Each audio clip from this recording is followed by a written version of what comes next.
कैसे हैं friends, Attari health care channel में एक बार फिर आप सबका बहुत बहुत खैर मकदम है। उम्मीद करता हूं आप सब लोग खैरियत से होंगे और जो भी नुस्खे अत्तारी हेल्थ केयर चैनल में अत्तारी दवाखाने से आप तक पहुंचाए जा रहे हैं, इनका इस्तेमाल कर कर इनसे आपको फायदा भी पहुंच रहा होगा। फ्रेंड्स, आज मैं आपको एक ऐसा कहवा बताने वाला हूं जिसके इस्तेमाल से सर से लेकर यानी दिमाग से लेकर फेफड़ों तक कहीं पर भी अगर बलगम जमा हुआ है तो उसको चंद दिनों के अंदर बलगम को निकाल देगा। खांसी हो या गले के अंदर दर्द हो, बरम हो, खराश हो, आंतों में मैदे में जलन हो, ऐसी तमाम परेशानियों को इंशाल्लाह चंद दिनों के अंदर दूर कर देगा। फ्रेंड्स, आखिर तक आप इस वीडियो को देखते रहिए। दोस्तों, अगर आपने अभी तक अत्तारी हेल्थ केयर चैनल को सब्सक्राइब नहीं किया है तो जरूर सब्सक्राइब करें। लेटेस्ट वीडियो पाने के लिए बेल आइकन भी बजाएं, लाइक और शेयर भी करें ताकि जरूरतमंद लोगों तक ये नुस्खे पहुंचे, वो भी इनसे फायदे हासिल कर सकें। तो फ्रेंड्स, आज का जो कहवा है सिर्फ 2 चीजें मिलाकर आपको इस कहवे को बनाना है और बहुत ही आसानी के साथ आप इसको बना सकते हैं।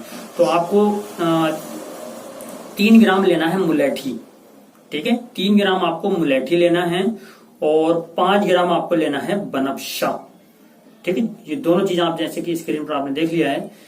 3 ग्राम मुलेठी और 5 ग्राम बनफशा ले लीजिएगा और 1 गिलास पानी के अंदर डालकर आप इसको जोश दें। 1 गिलास पानी के अंदर डालकर इसको पकाएं यहां तक कि वो पानी जो है जलकर आधा रह जाए, फिर उसको छान कर आपको पी लेना है, ठीक है। इसी तरीके से दिन में 2 बार बनाना है, सुबह नाश्ते से पहले, रात को सोते वक्त लेना है। इसके इस्तेमाल से क्या होगा, दिमाग से लेकर फेफड़ों तक जहां कहीं पर भी आपके बलगम कफ अगर जमा हुआ है तो वो पतला कर कर ये बाहर निकाल देगा, ठीक है। गले की सूजन हो, गले में दर्द हो या गले में खराश हो गई हो या आवाज बैठ गई हो, ठीक है, इसको भी आवाज बैठ गई उसको तुरंत खोल देगा। गले की सूजन को, दर्द को दूर करेगा, ठीक है। अगर आंतों के अंदर सूजस है, ठीक है, मैदे के अंदर जलन रहती है, बहुत सारे लोगों को मैदे में जलन और आंतों में जलन रहती है, तो मैदे और आंतों की जलन को दूर करेगा, ठीक है, और मैदे और आंतों की गर्मी को दूर करेगा ये, ठीक है। और मामूली सी कब्ज वगैरह अगर जिसको रहती हो तो उस कब्ज को भी ये दूर करेगा।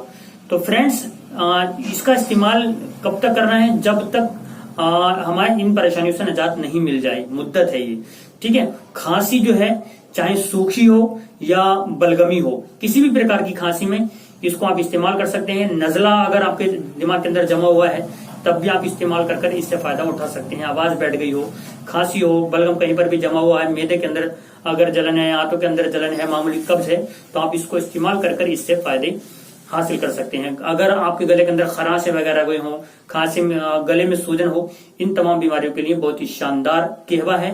दिन में 2 बार इस्तेमाल करना है। जब तक इन परेशानियों से आपको छुटकारा नहीं मिल जाए आप इसको इस्तेमाल करते रहिएगा। अगर बलगम बहुत ही ज्यादा गाढ़ा गाढ़ा अगर आता है तो इस कहवे को बनाने के बाद इसके अंदर 1 चम्मच शहद डालकर आप इस्तेमाल करिएगा, ठीक है। और बलगम अगर आपको पीले रंग का आता है, जर्द रंग का, तो उसके अंदर, इस चाय के अंदर थोड़ा सा आप इस कहवे के अंदर थोड़ा सा दूध मिलाकर ले लीजिएगा। बलगम अगर सफेद आता है तो इसी तरीके से आप इस्तेमाल कर सकते हैं। फ्रेंड्स, उम्मीद है आज का ये नुस्खा पसंद आया होगा। इसके इस्तेमाल से आप फायदा उठाएं, खुद भी और दूसरे लोगों तक भी शेयर करें। तो फ्रेंड्स, नेक्स्ट वीडियो का इंतजार करें। जब तक के लिए